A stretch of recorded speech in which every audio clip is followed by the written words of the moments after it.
July 14, 1943. 6:42 a.m. A ranch outside Hereford, Texas. The truck stopped in a cloud of dust that hung in the air like a question. 17 Italian prisoners climbed down onto soil so red it looked like another planet, under a sky so vast it made the Mediterranean seem like a pond.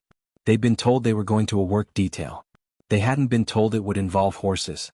3 American guards stood waiting, but they weren't alone. Beside them were men in worn boots and wide-brimmed hats, leather gloves tucked into belts, bandanas around their necks. Cowboys. Actual cowboys, like something from the films that had played in Rome before the war, before everything became newsreels and propaganda. One of the cowboys, tall, weathered, maybe 50, walked forward and said something in English that the interpreter translated, "You boys ever ridden before?" Silence. Then nervous laughter. Then one prisoner, Marco, a former baker from Palermo who'd never been more than 5 miles from the Mediterranean until the war, said in broken English, "Horses? We are prisoners. We walk." The cowboy grinned. "Not on my ranch you don't. Too much ground to cover on foot. You'll ride. I'll teach you." "I thought it was a trick," Marco would write months later. "Some American joke before the real work began." But he meant it. He actually meant to put us on horses like we were men, not prisoners. They expected labor. They got lessons.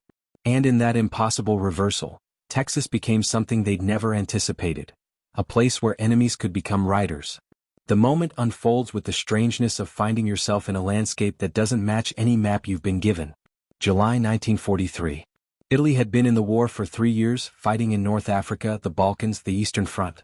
By early 43, the defeats had accumulated: Tunisia, Sicily, the slow grinding collapse of an army that had never quite believed in the fight. When Allied forces swept through North Africa, they captured Italian soldiers by the tens of thousands. Men who surrendered not from cowardice but from exhaustion, from hunger, from the simple realization that their war was already lost. The Geneva Convention required that prisoners be held away from combat zones, which meant the United States. Ships crossed the Atlantic carrying men who'd left Europe as soldiers and arrived in America as prisoners, entering a country most had only seen in films. A land of abundance and space and attitudes they couldn't quite comprehend. Many ended up in Texas, where POW camps sprouted across the vast landscape. The camps were needed not just for security but for labor. American workers had gone to war or to defense factories, leaving farms and ranches desperately short-handed. The solution was pragmatic: put prisoners to work. Pay them the wages required by international law. Keep them busy, fed, and supervised. But supervision in Texas came with complications. Because the men supervising often weren't military personnel. They were ranchers. Cowboys. Men who measured competence by how well you worked, not by which uniform you'd worn. And working a ranch required skills most Italian prisoners didn't have, including riding horses. The ranch outside Hereford sprawled across 12,000 acres of prairie and scrubland. It ran cattle, repaired fences, managed water, did all the endless work that keeping land productive required. Before the war it had employed 30 men. Now it had the owner, his 2 sons, both 4F, unfit for military service due to injuries, and a rotating crew of POWs from the camp at nearby Canyon. The owner was named Clayton. He'd been ranching since before most of the prisoners were born, had survived the Depression by being tougher than the land, had lost his wife to cancer in '39 and poured his grief into work. When the military asked if he could use prisoner labor, he'd said yes. When they delivered 17 Italians who'd never seen cattle or understood English commands, he'd said, "Well, I guess we'll figure it out." The first morning he assessed them like he'd assess Green Ranch hands. Most were city boys, bakers, clerks, students conscripted into an army that hadn't known what to do with them. A few were farmers, but Mediterranean agriculture bore little resemblance to Texas ranching. None had ever ridden. "All right," Clayton said through the interpreter. "You can't work this land on foot. Too big. Too hot. You'll ride. Who wants to learn first?" No one moved. Then Marco the baker stepped forward. Not from courage but from the logic that being first might mean being punished less. Better to volunteer than be selected. Clayton led him to the corral where a dozen horses waited. He chose a mare, older, calm, a horse that had taught inexperienced riders before. He showed Marco how to approach, how to speak softly, how to let the horse smell his hand. Then how to saddle, how to mount, how to sit. Heels down. Back straight. Reins loose. She knows more than you do, so let her lead until you learn. Marco climbed into the saddle, expecting to fall, expecting the horse to bolt, expecting something to go wrong because everything in the last 3 years had gone wrong. But the mare just stood there, patient, waiting for instruction. Clayton led them around the corral at a walk. What? Twice. Then said, "You're riding. How's it feel?"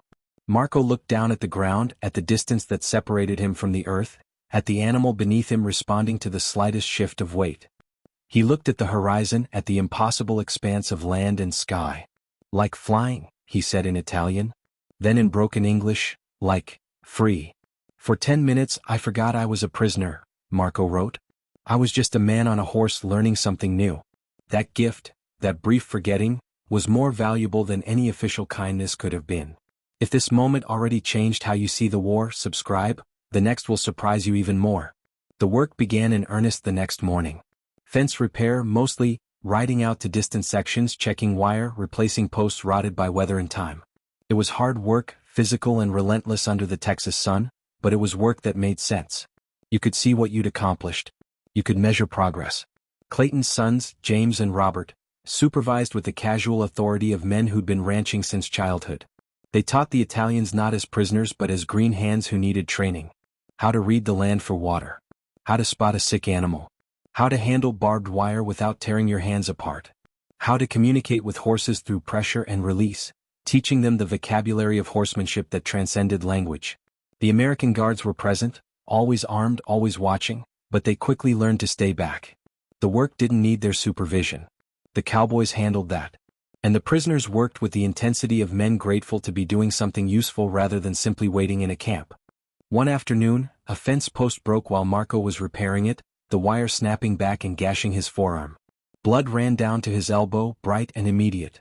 James rode over, assessed the wound with a glance, and pulled a first aid kit from his saddlebag. "Hold still," he said, cleaning the cut with water, applying antiseptic, wrapping it with practiced efficiency. "Not deep. Won't need stitches. But keep it clean or it'll fester." Marco watched him work, this enemy soldier, or ex-soldier or civilian, the categories had stopped making sense, treating his wound with the same care he'd give anyone. "Why?" Marco asked. "Why help?" James looked at him like it was a stupid question. "Because you're bleeding." "What kind of question is that?" "He made decency sound obvious," Marco wrote. "Not noble. Just obvious. Like helping someone bleeding was simply what you did. That assumption, that kindness was default, not exception, changed how I understood Americans. The policy behind prisoner labor was encoded in both international law and American pragmatism. The Geneva Convention specified that prisoners could be employed in non-military work, provided they received wages, reasonable working conditions and treatment equivalent to civilian laborers. The U.S. military took this seriously, partly from genuine principle, partly from practical self-interest. How America treated Axis prisoners would influence how American prisoners were treated abroad. Reciprocity enforced through international scrutiny. But policy doesn't explain the horses. Doesn't explain Clayton spending time teaching city boys to ride when he could have kept them on foot doing simpler work. Doesn't explain the way the Cowboys treated the prisoners not as enemies but as men who needed training. That came from something else. A ranch culture that valued competence over nationality, that measured a man by how he worked rather than which army had conscripted him. In Texas, in that specific time and place, the war felt distant. The immediate reality was fences needing repair, cattle needing management, land requiring attention. And the men available to do that work happened to be prisoners. So you taught them what they needed to know and evaluated them by results. Security, utility, pragmatism. The triad that shaped everything. The days acquired rhythm faster than anyone expected. Wake at 5. Breakfast in the camp, oatmeal, coffee, bread. Transport to the ranch by 7. Work until noon with a break for water. Lunch, sandwiches usually, sometimes stew if Clayton's housekeeper had made extra. Work until 5. Return to camp by 6. Dinner. Evening free time. Lights out at 10. The work varied, fence repair, water management, moving cattle between pastures, the endless maintenance that ranching required. The prisoners learned by doing, by watching, by making mistakes and being corrected without cruelty. They learned to anticipate what needed doing, to work as a crew rather than as individuals, to move with the rhythm of ranch life. And they learned to ride. Not just sitting on a horse being led, but actually riding, cantering across open prairie, responding to the horse's movements, feeling the animal's power beneath them. Some took to it naturally. Others struggled but persisted. All of them felt the transformation of becoming men who could do something they couldn't do before. Giuseppe had been a student in Bologna, studying engineering before conscription interrupted his education. He was 24, intellectual, someone who'd approached war with theories about duty and nation that combat had systematically dismantled. He'd surrendered in Tunisia not from defeat but from relief, grateful the war had ended for him whatever came next. At the ranch, he gravitated toward the mechanical work, repairing equipment, maintaining machinery, solving the practical problems that ranching constantly generated. Clayton noticed and started assigning him to more complex tasks, teaching him the internal combustion engines that powered pumps and tractors. One afternoon, working on a stubborn generator, Giuseppe solved a problem that had baffled everyone for days. The engine caught, hummed to life, settled into steady running. Clayton grinned. "You're an engineer. I was studying to be. Before. You still are. Engineer's not a degree. It's a way of thinking. You've got it." "He gave me back my identity," Giuseppe wrote. "Not student. Not prisoner. Engineer. Someone who could solve problems that needed solving. That gift, being seen for what I could do rather than what I'd been, made me remember who I was beyond the uniform." Antonio had been a farmer from Calabria, conscripted into an army that took him thousands of miles from the olive groves and small plots he'd known. At the ranch, he recognized the fundamental patterns: land needing care, animals requiring attention, the seasonal rhythms of agricultural life. But the scale was staggering. In Calabria, his family's farm had been 20 acres. Here a single pasture could be 500. Clayton's son Robert took him under instruction, teaching him the specific techniques of managing cattle on open range, how to move herds without stampeding them, how to read the land for good grazing, how to anticipate weather patterns that could turn deadly. One day Antonio spotted a calf separated from its mother, stuck in a muddy creek bed.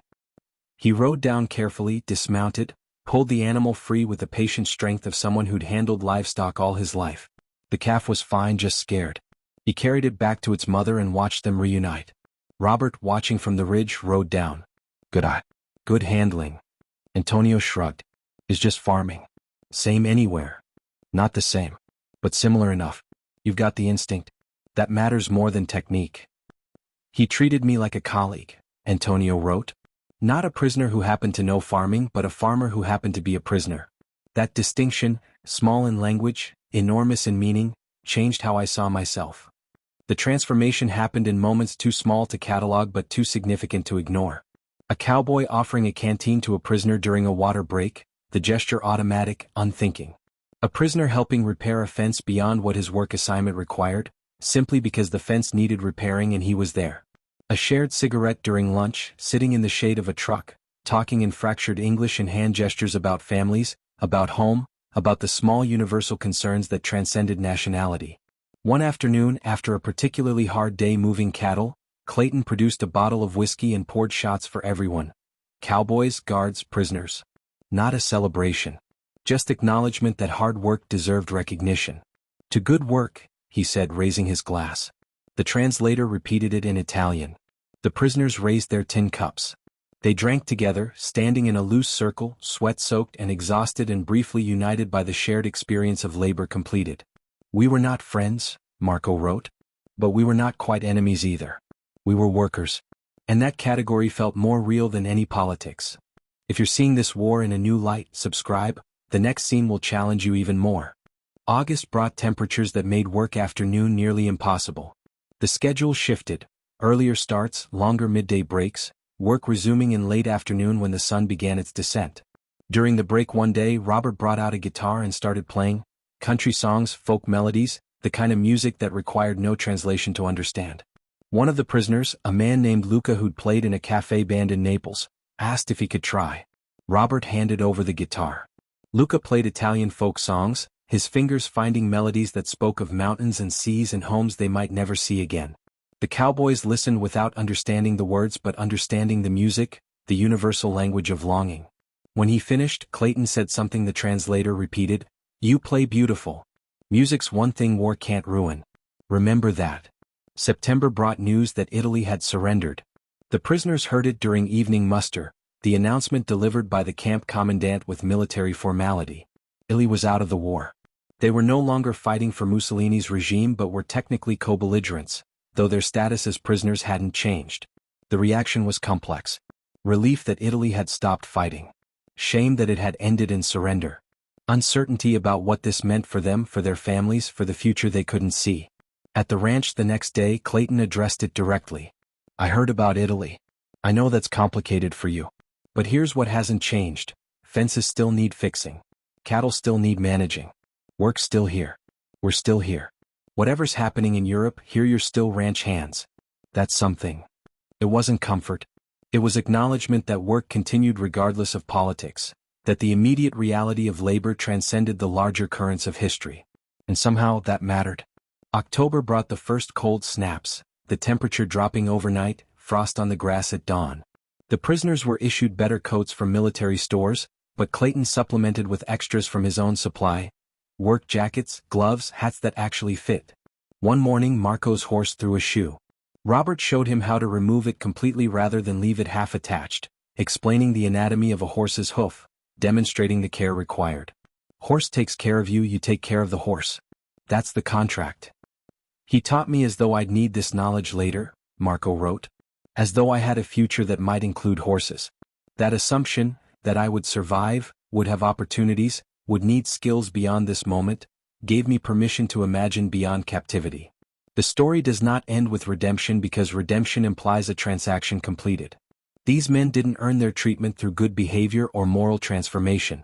They simply worked according to standards that applied to anyone doing ranch work, standards maintained by men who measured others by competence rather than nationality. But work has consequences. Every fence repaired, every skill learned, every moment when they were treated as men capable of learning rather than as enemies deserving only punishment. These accumulated into an understanding that the world was more complicated than propaganda had suggested. By 1945, when the war ended and repatriation began, many of the Italian prisoners who'd worked at the ranch asked if they could return someday. Not as prisoners. Just as men who'd learned to ride, who'd learned skills that transcended borders, who'd found dignity in labor and respect in competence. Some did return. Marco came back in 1952, brought his wife, ended up managing a small ranch in West Texas. Giuseppe returned to Bologna, finished his engineering degree, but maintained correspondence with Clayton until the old rancher's death in 1967. Antonio went back to Calabria, farmed his family's land, and taught his sons to ride horses on 20 acres that suddenly felt less like confinement and more like foundation. 70 years later, a historian conducting research on POW labor programs interviewed the grandson of one of the cowboys who'd supervised prisoners at the ranch. He remembered his grandfather's stories. Did he resent it? The historian asked. Having to teach the enemy? The grandson smiled. Grandpa said they weren't the enemy once they were on his land. They were green hands who needed training. He judged them by how they worked, not by which army they'd been drafted into. Some were good workers. Some weren't. Same as any crew. The nationality didn't matter as much as the work ethic. Did they stay in touch? A few did. One sent Christmas cards for 30 years. Always included a photo. His family, his farm, him on a horse. Grandpa kept those photos. Said it proved that teaching a man something useful was never wasted. Even if that man started as your enemy. If this story moved you, if it challenged what you thought you knew, subscribe. History is full of moments like this, hidden in plain sight. Don't miss the next one. The truck that had stopped in a cloud of dust that July morning left a mark deeper than tire tracks in Texas soil. It left the memory of 17 men who'd expected punishment and received instruction. Who'd braced for cruelty and found competence valued over nationality. Who'd been shown that enemies could become students, that prisoners could become riders, that work transcended the categories politics tried to impose. The cowboys who taught them made no speeches about humanity or reconciliation.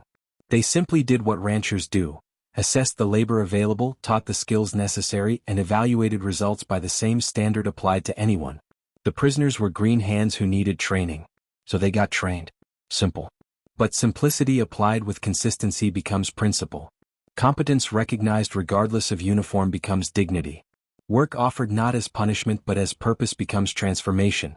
The war had taught these men to expect degradation in captivity.